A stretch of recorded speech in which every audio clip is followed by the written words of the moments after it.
Hold on just a sec. I'm already breaking stuff tonight.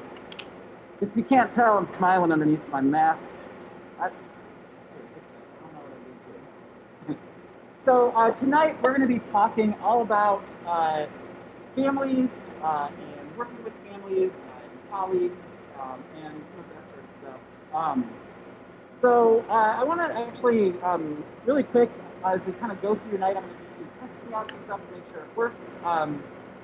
People on Zoom, can you hear me okay? Sound good? All right, great. Everybody in the back of the room, can you hear me okay? When I'm talking through my mask, I hear it as being very muffled, so if you need me to repeat something, please let me know, and I will, something that maybe was confusing or you could not hear very successfully. So I want to actually start off tonight, and those of you on Zoom, I think we might even have you loud enough on my laptop so we might be able to hear some of you in the room, but I will repeat anything that you have to say during this first little discussion. But I want to actually talk about politics. Not super long, but just some tips and advice as somebody who has worked in early childhood centers, worked in public schools, worked with kids in prison, and sort of done all kinds of stuff in my career working with kids. And this is sort of a pretty, obviously election years are always pretty exciting for politics. But I just kind of want to have we don't necessarily have to get into specific issues or anything like that, but just some advice that I have, and I'll kind of turn it over to any discussion that you want to have. We need to be careful with politics as teachers. I think that I love politics myself, but I actually recently deleted all of my social media profiles and things like that, just because that typically tends to be a pretty permanent record for all of you out there looking for jobs someday. I've had students in 2100 and 2120, that I have in their sophomore year, send me messages later on that they ended up, getting kicked out of a field placement because of somebody who tagged them on social media, a comment that they made, and things like that. Once you get into your career, your union will protect you. You'll have, you can voice those things, and for the most part, you'll be protected. On your path to becoming a teacher, all that stuff's going to be used against you. In job interviews, people will search your social media accounts. They'll go back 5-10 years and see what kinds of stuff you were doing when you were in college. They're going to look at the words you say. And actually, just in not in the early childhood program, but in another class that I teach, I had a student actually get fired from her job last week, literally just because of getting tagged on a post on social media. So I'm not necessarily lecturing you about, obviously I would never lecture you about, what your politics should be. But as public servants and people who are going to be working with kids, I think it's important that we develop some professionalism with the images that we're putting out. Something you should be thinking about right now as you start to look down the road and things like that. We've all got family members that, probably, and some of ourselves as well, we like to get into politics online. Just be careful with some of those things. You don't even have to post it yourself. If somebody tags you in a post, that's something to be, I think, just to look out for and keep your social media records clean. For a couple different reasons.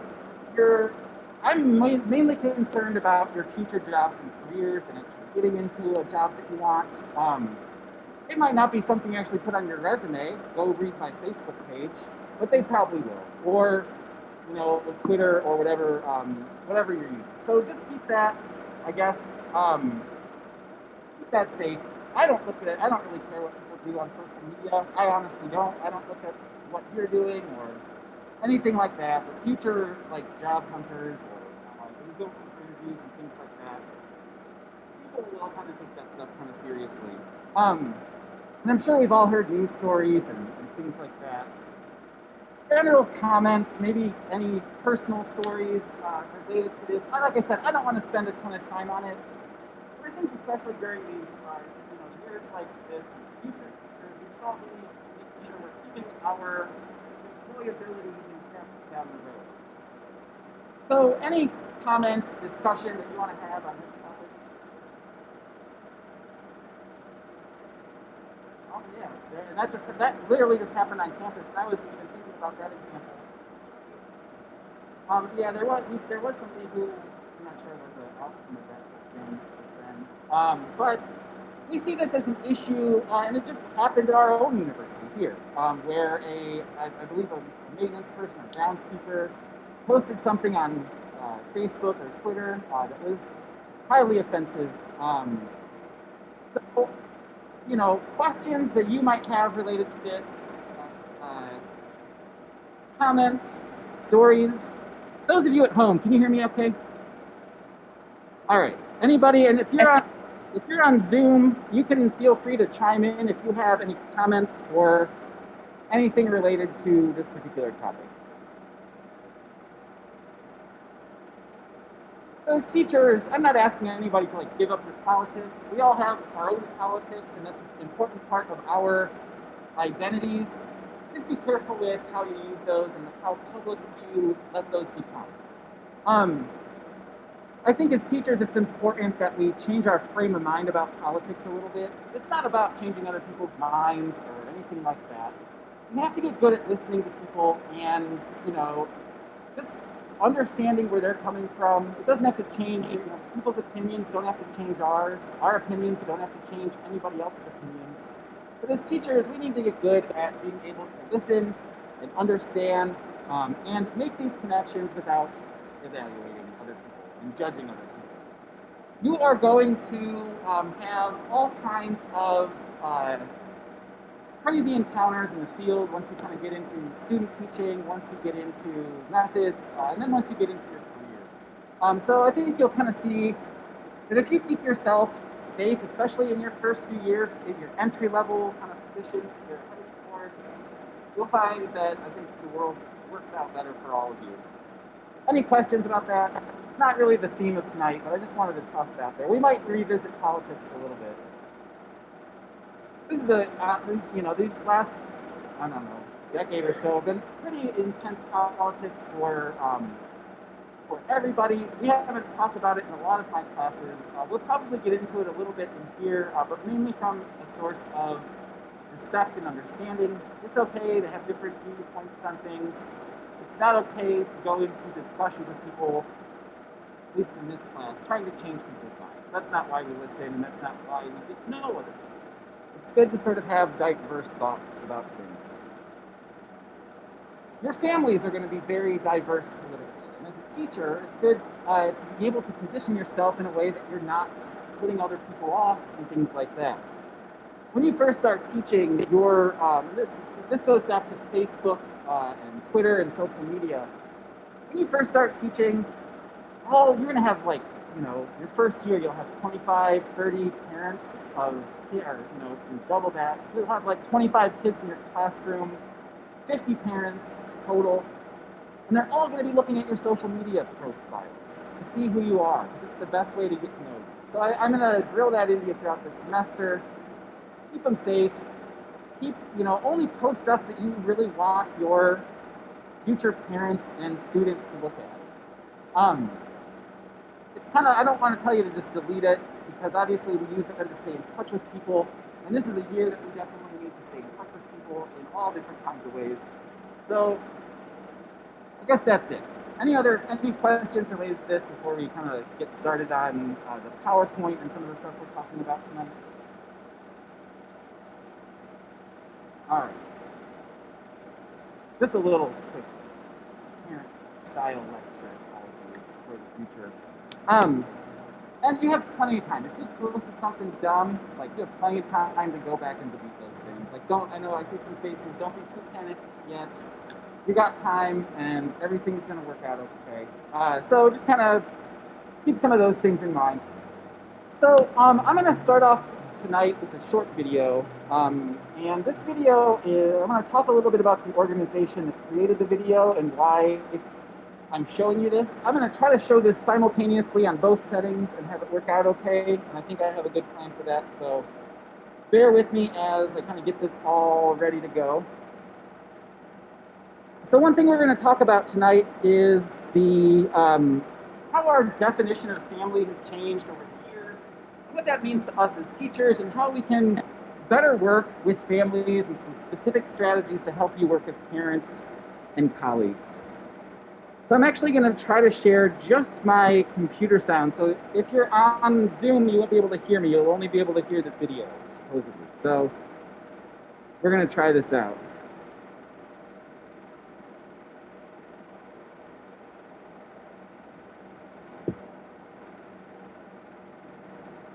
All right, so let me just pull this video up really quick. I apologize. I'm still kind of getting the hang of all this. For those of you, I'm doing a couple things here. I'm gonna. So we have been talking about.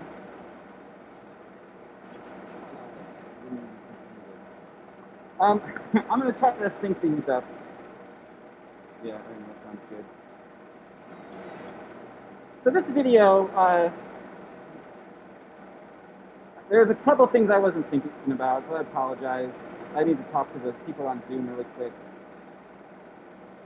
Sorry about that, Zoomers. I kind of forgot a couple things I wanted to mention, mainly the people who made this video. So this is made by Not in Our Town. Has anybody heard about Not in Our Town? A couple people. Not in Our Town is really important, at least in our community, because of how many agencies, how many different groups are part of Not in Our Town. And they put out these videos and kind of do various things. So in Bowling Green, the city schools are part of Not in Our Town. So they, if you are doing a field placement in Bowling Green City Schools, you're likely to have trainings that might kind of resemble this. The Bowling Green Police Department are part of Not in Our Town. All of the mental health agencies, Connect Beyond, some of the interpreters and things like that. But more importantly, EDHD, the College of Education and BGSU are huge and important parts of Not in Our Town, this organization right here. I think the dean of the College of Education is sort of our campus advisor. But I want to show this video and just kind of, to redefine family. It's about 7 minutes, but I want to start the class off with that. Actually, if for some reason this doesn't work on Zoom, if you can't hear it, you can go into the Canvas module for the week, and there's a little content page that has some videos about families. So I'm going to try this again. We're going to see how this works. Like I said, I apologize. My idea to do this was not as awesome as I thought at first. We're going to give it a shot again. All right, I'm going to try to press play at the same time here.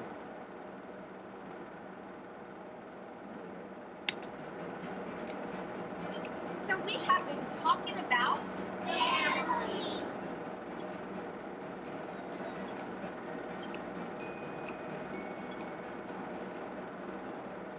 A family is people that you care about, people that you love. My family is totally awesome. I'm over to love that I love my family. Who's in a family? Mom, sister, dad. Your dad. In my family, I have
have fun together and we share a lot of things.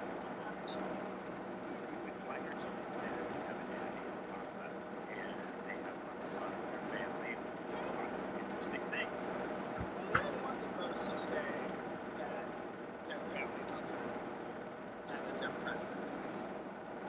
My dad will be looking for me from my dad. And Roger pick up my hands. I think special about Phoenix is he has just a lot of compassion, just real kindness for values.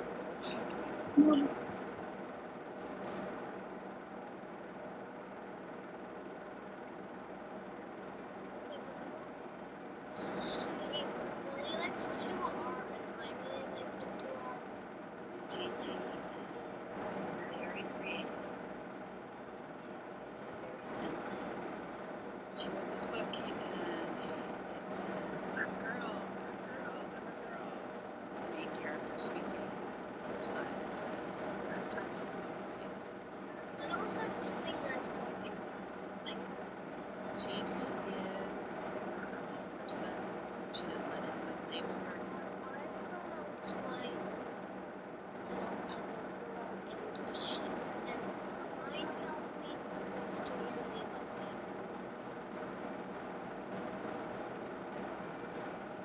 I love being a mommy because I get to help people grow.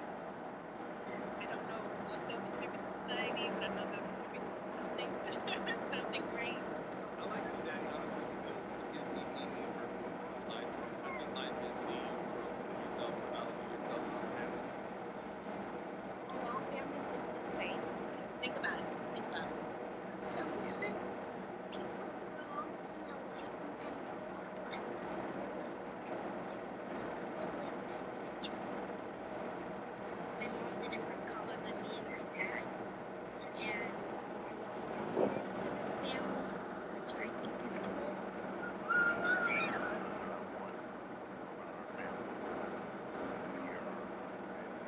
Each other, strong, and everybody struggles. I hope that everybody struggles. My grandparents live in Mexico and it's a little hard not being with them. But here I have friends and when we lived in Mexico it was hard not to live with my dad since he had to stay with me. What my mom said is that she wants us to keep our language, Spanish, but she also wants us to keep our culture. Let's just hear that word again. Does anyone else have a multi-generational house or a grandparent house?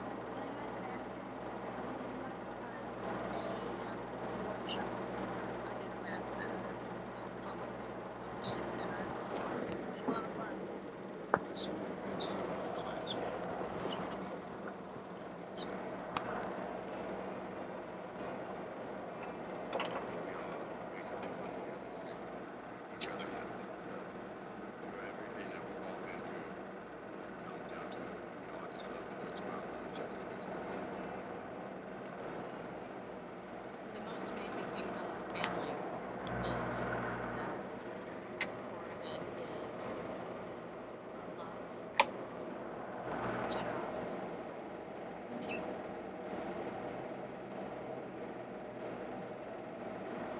It is important to have diverse children, have diverse families, at a school so that you know how to include everyone, and so that you know how you don't just go to the people who like you. Reach out and embrace everyone.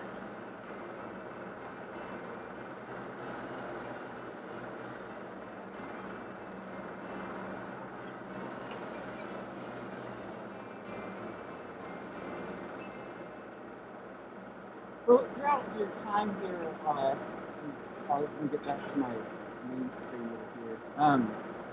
Throughout your time at BGSU, you're likely to see some not in our town events and things like that. But I guess just be aware of this organization and the things they do here for our own community, not just with the schools, but police and social agencies and things like that here in Wood County. Something I want to just bring up really quick because it's happened in field placements, it's happened in schools. I had a student one time get kicked out of their field placement because of some comments that she made about a transgender student at the school where she was teaching or doing her field placements. So we really need to, like, I guess, be careful with the things we say, with our own judgments, especially as we start working with kids. 10, 15 years ago, it really wouldn't have been an issue if you're in class and kids, but now it is kind of a pretty big deal. And we need to be very inclusive in everything we do in our classrooms. And we're going to talk about that more as this goes on. Every time I try to take a deep breath in this mask, it like sucks into my nose and mouth, and so you see me like messing with it. It's just hard to get a deep breath in when you're teaching with one of these things on. You'll probably, all of you, have to wear one of these maybe someday when you're teaching. I don't know what hope to not, honestly, but I think that there are some things that are going to be kind of almost permanent changes. I don't think we're going to be wearing masks forever, but you might find yourself in a situation where you have to. And I think it's good to practice teaching in a mask, talking loudly in a mask, and things like that, because you don't know what things might be like when you begin to do some teaching. I guess there are some issues. I'm sorry, folks, on Zoom. Can you see me right now? We had some Zoom issues. Okay, I apologize. We'll kind of work out some of those things down the road. So I want to go back into the PowerPoint here and actually kind of talk a little bit about parenting and working with parents and colleagues and working from a strength-based approach. So I'm gonna go back and share this screen. You'll be able to hear me, my Zoom folks, and you're gonna see a PowerPoint for a little bit here as we talk through it. The video, I'll show you where that is on Zoom or on Canvas. It's in week 4, so for those of you on Zoom that missed that, it's under this content page, Working with Parents and Families. There's a couple videos there that I'd like you to take a look at, but we're going to go ahead and start off talking a little bit about the strength-based approach to working with kids and families, and some clear strategies that we can all use as teachers down the road. I'm already I was hoping to have about only 10 minutes go by at this point in the class, so we're kind of getting behind on time a little bit, so, all right. Cameron, I think I'm going to have you click through these slides, if that's okay, while I'm talking here. And I'm going to teach over here, and Cameron will be helping me out on Zoom a little bit. So, we, from an HTFS perspective, we work on a strength. It's so easy to, like, look at families and pick apart various things that they might not be as successful at or whatever. But that would be kind of a deficit-based approach. And it's very alienating for families. And it doesn't really help us as teachers figure out things that they're good at to work with us as teachers and work with their children as students. So we're going to be talking a little bit about strength-based learning. This is a picture of my kids. You can see it. They're very excited. They're actually a little older than this now. One of our favorite things at our house when they were in school were snow days. I love my kids. And I'd always kind of see them like going off for the school day, and I would be going off for my school day, and I would always be a little sad about that. So from a parent perspective, snow days were amazing for me, and they were amazing for my kids, because it meant that I got to stay home and play with them all day long. You can kind of see how excited they are as they're kind of waiting for that 2-hour delay to turn into a snow day. And I happened to catch them right at the moment they were celebrating. As we go through and work with kids and families, it's important to kind of really develop a parent perspective for what our parents are going through, the important things for parents. They're going to see the world much differently than you. Um, so let's talk about how we can create some healthy family partnerships. For those of you, I guess all of you, are going to be in eiec 2220 next semester in sophomore block 2. And this class actually goes over the whole class is about working with parents and colleagues and things like that. So when parents trust us, we can develop partnerships with them. You will find that without that trust and sort of that warm connection that we develop with people, the parents that you're trying to reach, the parents that you want to help their kids succeed, are not going to be as closely connected in the classroom and things like that. Meaningful engagement in their children's education. This has changed drastically over time. If we go back to like the 70s and 80s, parents really didn't have a lot of say in their kids' education. They just kind of sent them off, the kids came home, and that was that. Or maybe go to a parent-teacher conference. But especially with kids with disabilities or kids who are on IEPs for various reasons or 504 plans. Parents are a lot more engaged in their children's learning now than they ever have been in the past. So it's important that we develop sets of skills to work successfully with parents. We're going to be doing a few discussions on Zoom coming up, so we'll try out to see how that works. Parent participation, I'm not going to go over this whole thing. Next week we're actually talking about IDEA.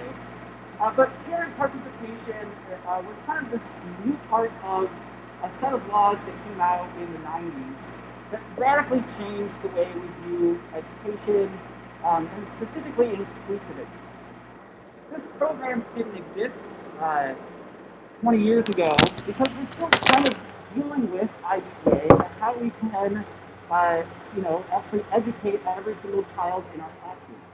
So you are all kind of pioneers of a new way of teaching, which is kind of this declaration that we are going to teach every child, regardless of their disability, regardless of their previous experience, that kind of shifted our view of education quite a lot in the last, say, 10, 20 years.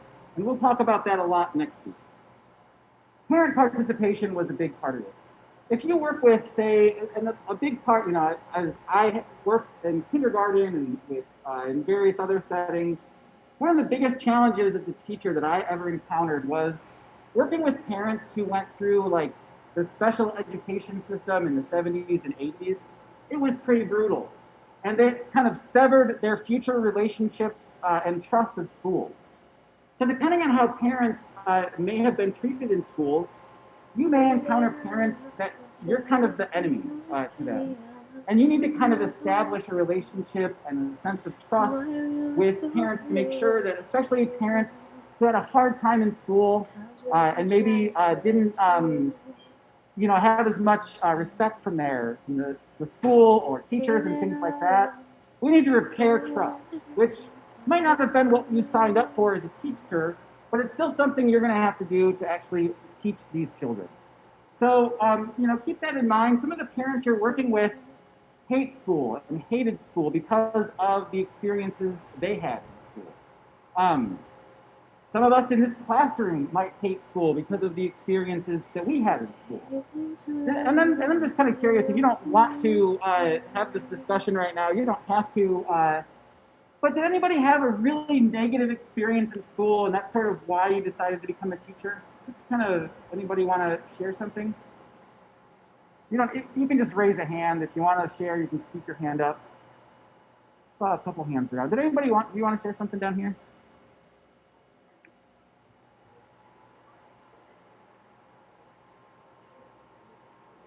Hey there, child, let's say like New York City. I'm 1,000 miles away, but tonight you look so pretty, yes you do. How you turn the shine bright through.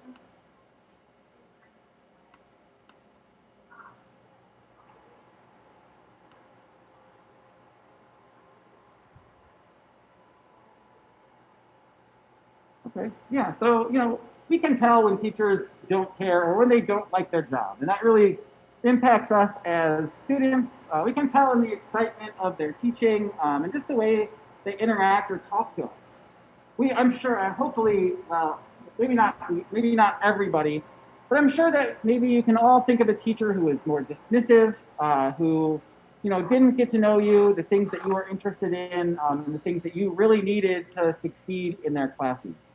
Um, we want to try to avoid some of those kinds of things down the road. Anybody else have a horrible time in school? You want to share that really quick? If you're on Zoom and you want to share it, you should be able to. I think our volume's up. Anybody on Zoom going into teaching because you really hated your experience in school?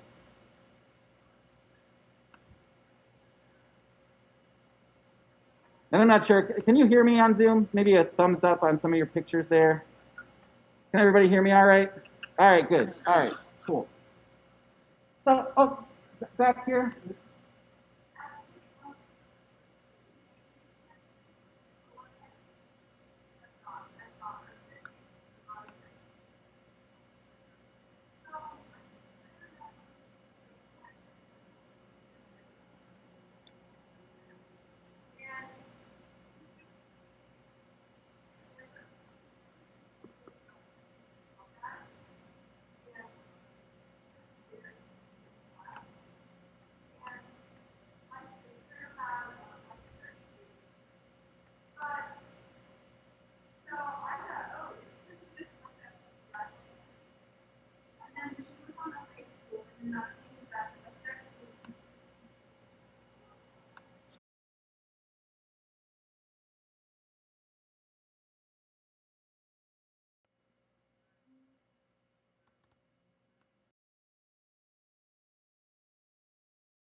you guys have had any bad experiences when it's come to this? None that I can think of. No. Yeah, I feel like I haven't had enough experience in the field to know. I mean, I know instances where like teachers weren't good to children, but I don't know if it really counts for this or not. Well, I kind of grew up in a space where diversity, where diversity was kind of like a big, like, there was more Hispanic people than white people, so teachers didn't really care about, like, they were just like nothing ever came up in the situation, except for kind of like the instances of they don't speak their language, but that was just dealt with like a translator. That was how my school experience was, except for it was more white people since I went to a more country school. So diversity was very little, but they didn't really, none of the teachers acted bad towards any students or parents. It was more students to students, if anything.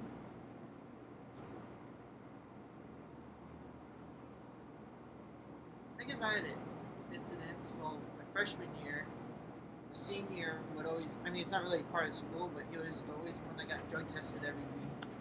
And he always thought it was based on his color, because, like, it was every week, and normally you only get tested, like, once per sport. And that's why.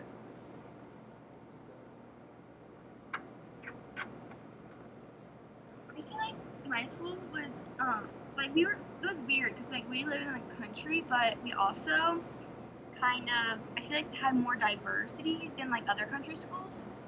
I'm trying to think. I feel like it was definitely more the students not being fair to other students, but I have read articles and seen things online that I'm like, that's not cool. Like, no one should talk like that to anyone. Yeah.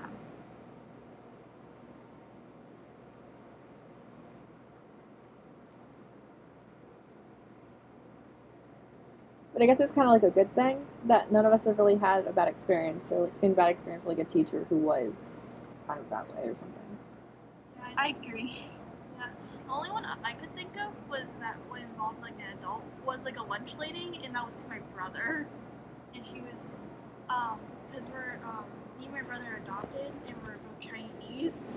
So she was trying to blame him for doing something at lunch, since he was, one of the like only Asian kids out of the whole group he was with.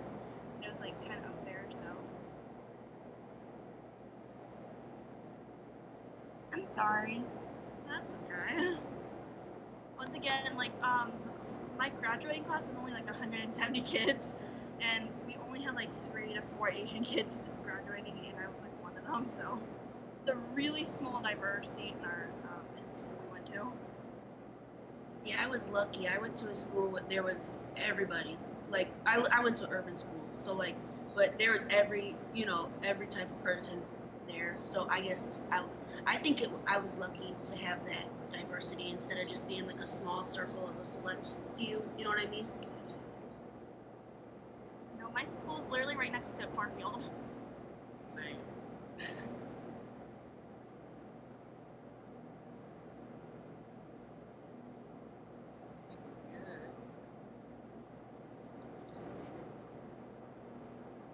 You have 15 All right. seconds. Hi, everybody.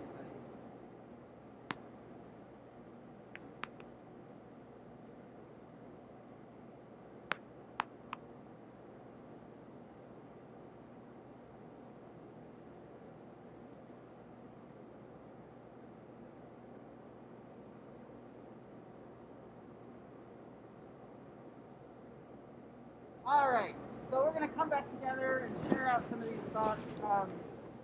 I'm having, if you're on Zoom, I'm just curious. It's hard for me to tell kind of split between everybody.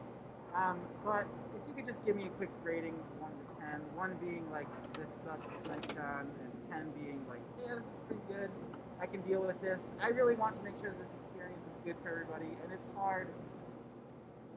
All right, 10. Not too bad. Okay, but I don't know if I agree about the 10. Yeah, we'll get there, but I will not too bad. We got some improvements. I got a few. Not too bad. Good. I like the button. I like it. Okay. So let's talk about this really quick from all of your experiences, maybe direct experiences you've had here. Um, I have students come to me almost every semester with crazy stories about things that happen out in the field, and some of these things can be kind of heartbreaking to us, especially if we are experiencing them for the first time. So experiences you've seen with teachers, engaging people from diverse backgrounds, either positive or negative experiences that you've seen. They can be from direct experience, from your experience growing up in this school. It could even be from a TV show or something like that. And if you're on Zoom and want to share some stuff out too, feel free to. I think people should be able to hear you in the class.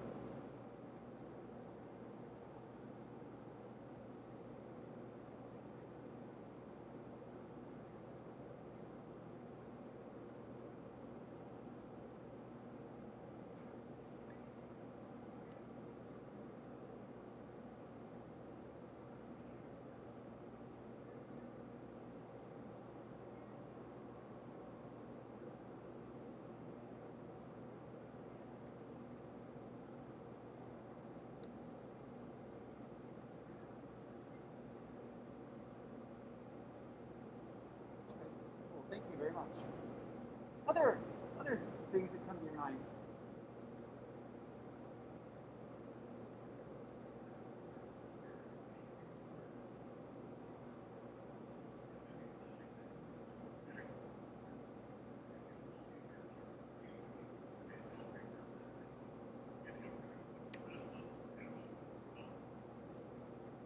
So you saw some anger from a parent, and you said that she accused all the teachers of being pedophiles. Man, that's a rough letter.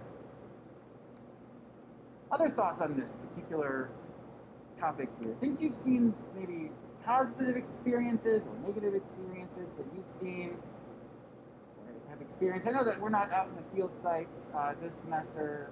Some of us might be. How about those of you on Zoom? We're talking about experiences we've seen where teachers have engaged with parents from diverse backgrounds, and whether these were positive or negative experiences. Well, I know that at my old high school, it wasn't really like diverse background from the parents or anything, but just we had like my sophomore year where we had to pass like trying to allow legally to let like transgender kids go to the bathroom that they're like that choose, and it's like during school day, and these parents, like a group of parents, were out in front of our board of education building like protesting like it to not happen, and I just can't grasp my head around it, like how it matters that much to somebody. It's like I'm barely in there, maybe 2 minutes of the entire day. If I don't go when I just go home, like it really does not matter. Cool. Thank you very much. Yeah, I mean that's an issue that I think you're likely to encounter, especially as students or schools develop more accessible bathrooms and things like that. It's an issue that certainly comes up quite a lot. I've had students in field sites come back to me and we're just really confused about a transgender student, especially if maybe they're like really young, kindergarten, first grade or something like that. It's okay to talk about it and ask questions, especially if it's something you've never experienced before. So don't feel bad about that. You can always come to me with any questions or concerns you might have about some of those kinds of things. Something that I really quick want to touch on that Preston brought up was that as far as gender-neutral bathrooms in schools, this is going to be an issue that probably is something that you're going to encounter in your field sites and schools and things like that. There's going to be a good percentage of students who are born intersex, which means that they have a combination of both genders, and it's just kind of how they were born. It's a medical thing that happens, and it's more common than we think. So, if we look around and we think about how many people we see with red hair, that's about the same percentage of people who are born intersex. 1 in every 4,000 births. So, it happens, and for those students, and you're very likely to encounter them throughout your career as teachers, for those students, they get pretty confused about, which bathroom they're supposed to use, because it might not be clear to them, especially at that age of their life. So, all kinds of different issues related to diversity. Anything else from that you talked about? Maybe like one more comment, and then I have to kind of move on. Something that maybe you talked about either on Zoom or out in the classroom that you want to share?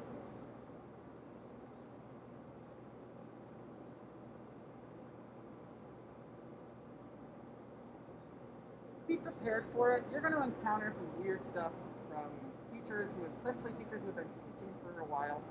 When I first started teaching kindergarten, my very first year, there was a teacher down the hall from me, and she was actually, she had been teaching at the school district for 35 years.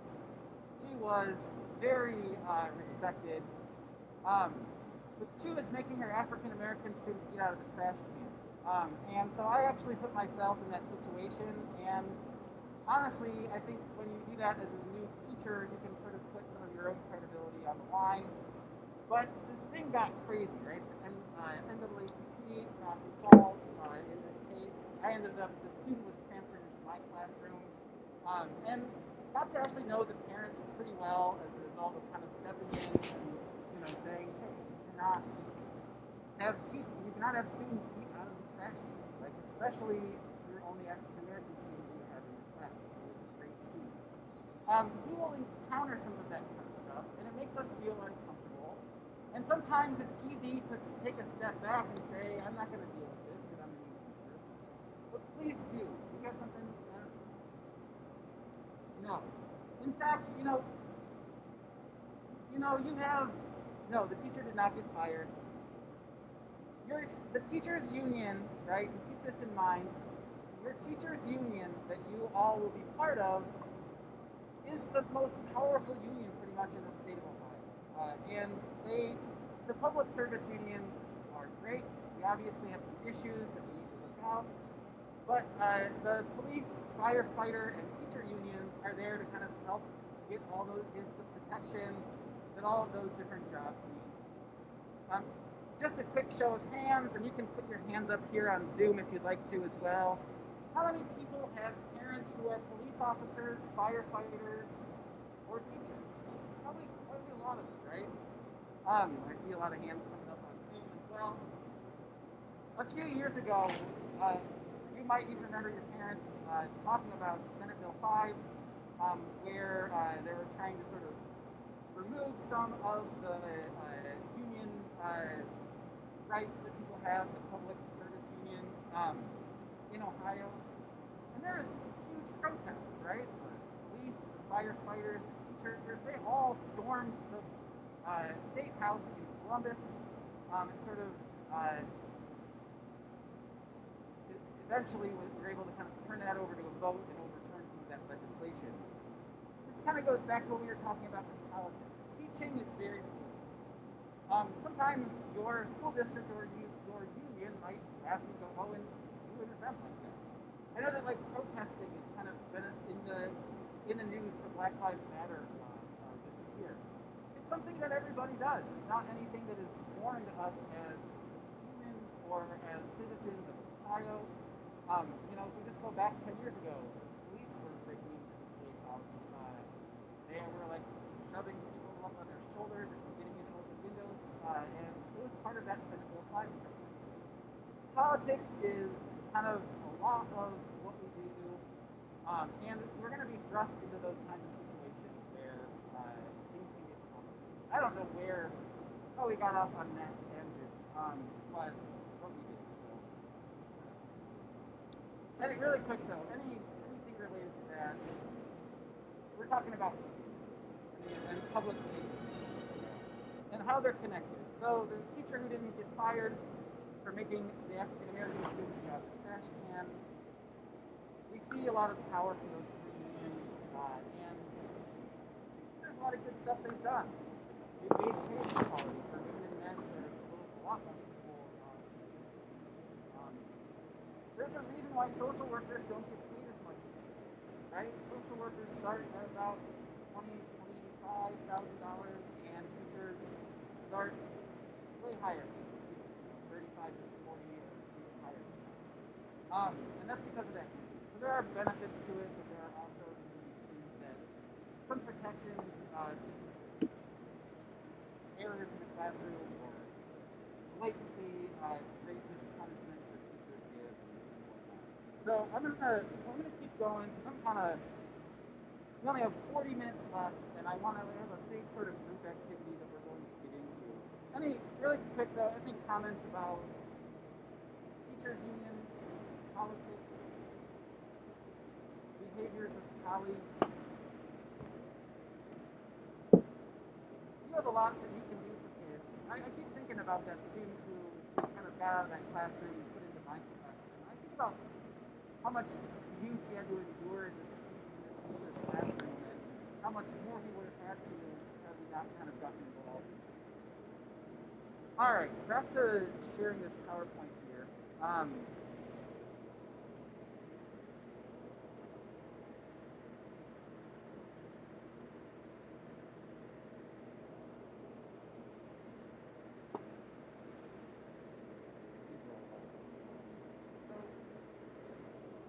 Challenges we're going to run into. Equity and international relationships in the region. Challenges related to language and communication. Just because you might have a student or family in your class that doesn't speak the same language, but it's still your responsibility to teach them and to communicate with your parents so that they can be successful. This is not a good job to have a lot of excuses about why we can't teach certain kinds of kids or use barriers as excuses for not being able to teach them. We need to show a year's worth of growth for everything. In our special ed programs from school to school, from state to state, we actually have a lot of culturally and linguistically diverse students who are on IEPs for things like maybe not being able to speak the native language or the language that's being used in the school. So we see this disproportionate representation of students who are CLB in special education. And I think that is something that we really need to address. Somebody's cultural or linguistic background should not be viewed as a disability in our classrooms, from my perspective. So we see these achievement gaps, deficit views of parents and families. We really need to change our thinking about this and focus on what strengths we can get out of families and students. I'm going to skip a couple of these things, and I apologize to my helper, Cameron. This is going to be quite a lot of stuff we won't be able to get through tonight. Not enough time. We only have like half an hour left. So what I want you to do, no, we don't have time. What I want you to do on your own time is review some of the stuff on Canvas. I want you to really take a look at this and ask yourself some of these questions about, what does your concept of family, how does that change the way you might work with other families? How does your concept about language and culture, or your exposure to language, how is that going to impact the way you work with other families? Your own experience with family. Some of us come from very positive experiences in come from were maybe negative. So our experiences in education shape the way we work with families, and our experiences with disability. This is a big one. And I want to talk about this. I don't have a lot of time, but parents with kids with disabilities, we often need to really put ourselves in perspective of what they're dealing with from a day-to-day kind of thing. I think that what I see a lot is teachers giving students with disabilities a lot of extra work to kind of help make up for that outside of the classroom, things to work on at home. Parents who have kids with disabilities need things taken off their plate, not things added to them. If you have a child with a disability, you're going to be, likely going to physical therapy, occupational therapy, counseling, all kinds of different services, sleep services throughout the week. You might have something planned every single night of the week for that child. And when we add too much extra stuff on top, you're not really doing that family any service. So if the parent asks you for maybe some extra work, that's one thing. But I think we really need to adjust sort of our image of families, the resources they have available to us, and how much time they really have. I think even like a normal thing. I don't want to use the word normal, but a family with children without disabilities. You're sort of, I think even those families are very strapped on time, resources, and the average family is going to have, I think, a hard time with a lot of the stuff we send home anyway. All right, let's keep moving. I want to get into sort of specific skills and history studies that you can use. We're going to go really far here, really far. We're going to go into talking about math and practicing some family-centered approaches. And this activity that we're all going to submit tonight for our in-class, this is something that I can use to help get to know all of you and help actually steer this class in a direction that is going to be more positive for everybody. So let's talk about maps, how we can use them, and have a chance to explore this ourselves. And I'll show you next weekend how I collect the data from these maps and then use them to change the experiences in the class. Alright, so maps are just this simple and easy graphic organizer about things that are important to the student and the family. There are 5 things that we're going to put on our map, and you're all going to do this tonight, so you might have to reference this a little bit. The history, a short description of the family's background, and we're going to take a look at some examples here, and then I'm going to turn you loose to the other students. The dreams, what are a list of future outcomes for the focus of this person? All of you have dreams. I'm pretty sure most of you want to be early childhood educators. Some of us might change our mind down the road. Most of us want to be there. That would be maybe a dream that we have. We have a lot more dreams than just our career dreams. There are dreams related to our relationship stuff, dreams related to our economic prosperity, all those kinds of things. Our fears, a list of worries or concerns, a description of you. Like what word would you use to describe yourself? That can give your teacher a lot of information about who you are and sort of important cultural pieces of your family, your activities, interests, friends. And then a list of needs that you need for those dreams to come true. This is an activity you can do at the beginning of the year with students and families in early childhood classrooms to really get the depth of what we're exploring. I'm going to show you one really quick. This 17-year-old youth from Burma receives special education services due to intellectual disability. So this is a little outside of our range. But we're going to use kind of maps to show how we can relate and understand this dreams and what the family has. So here we see the history of this student. And there's a lot of stuff here that you might not have known, right? all kinds of fighting, in sort of some of the stuff that's going on in this country. Grandma lost one of her eyes, kind of on the history, the violence that we're dealing with. And just a quick little overview of what's going on with their family, their home, their travel, their school. When you do these tonight, you're just going to do it on one piece of paper. So you're going to kind of make, this is going to show a different piece of paper for each day. But tonight you're just going to use one of these. Talk about your dreams. What do you want out of life?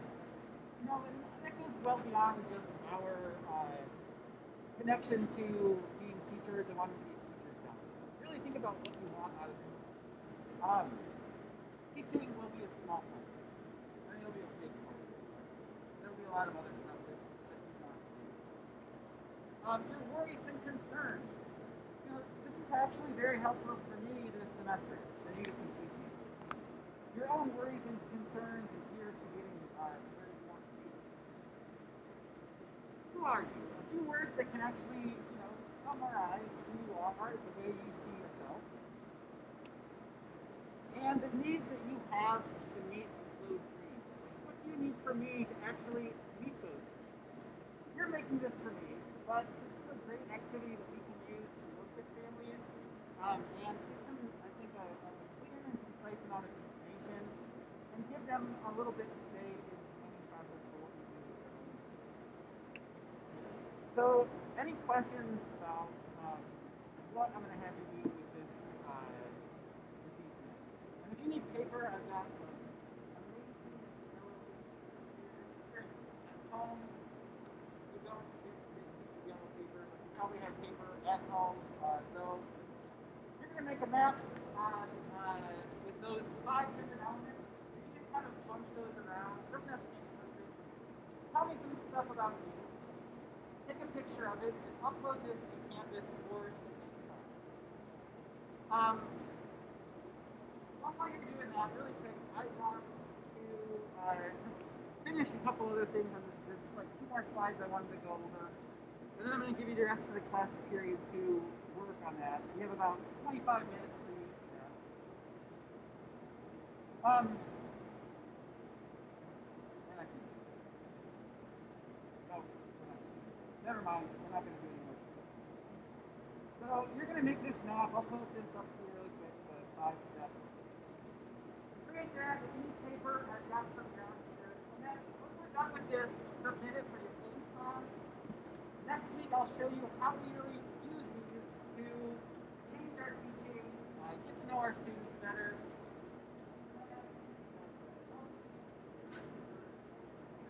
I have a question. Can I just go into Canvas and list my history? Yeah, you can go in there. You can just go in there into Canvas and list it if you want to. Okay. It can be more fun to draw pictures on paper, but I'll leave that up to you.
around none of it 100 of it is correct. You can still personalize it and make it a fun experience for everybody in here.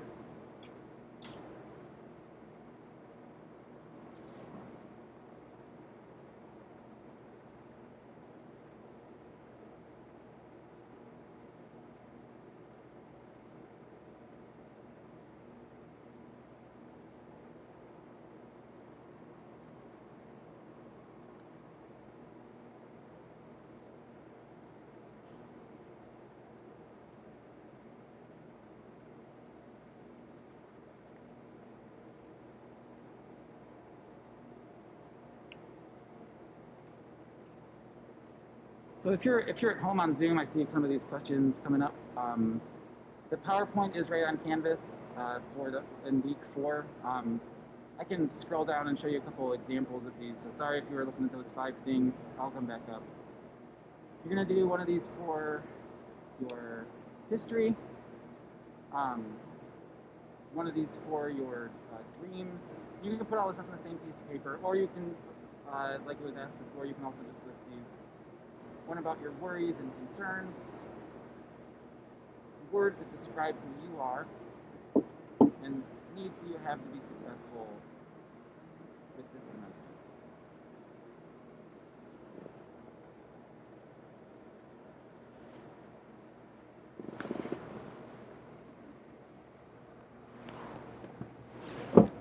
So while you're working on that, one more thing that I just want to mention to everybody about some of the resources in Canvas. We probably put a lot more in there than we're going to have time to get to, but all the resources that are in the Canvas course shells or in the Canvas modules, I think are very beneficial and important to you as teachers. And this week you'll see some information about working with parents and colleagues, articles from eiec. The last one is a really simple 10 tips for working with diverse families that you can, I think, if you don't have time to read them right now, create a folder on your computer and download them and save them, because they're also resources that you can use down the road for research papers and things like that. So just kind of be aware that there are some great resources in Canvas that you might not always have.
If you need a place after work,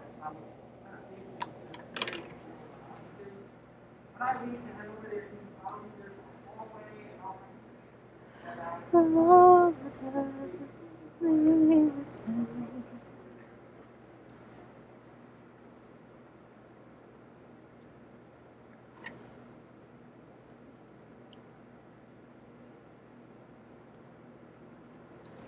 All right, so on those of you on Zoom, I want to thank you for your patience as I kind of got this set up tonight. I have taught a lot of hybrid courses already this semester, but this is the largest one that I've done with everybody spread out.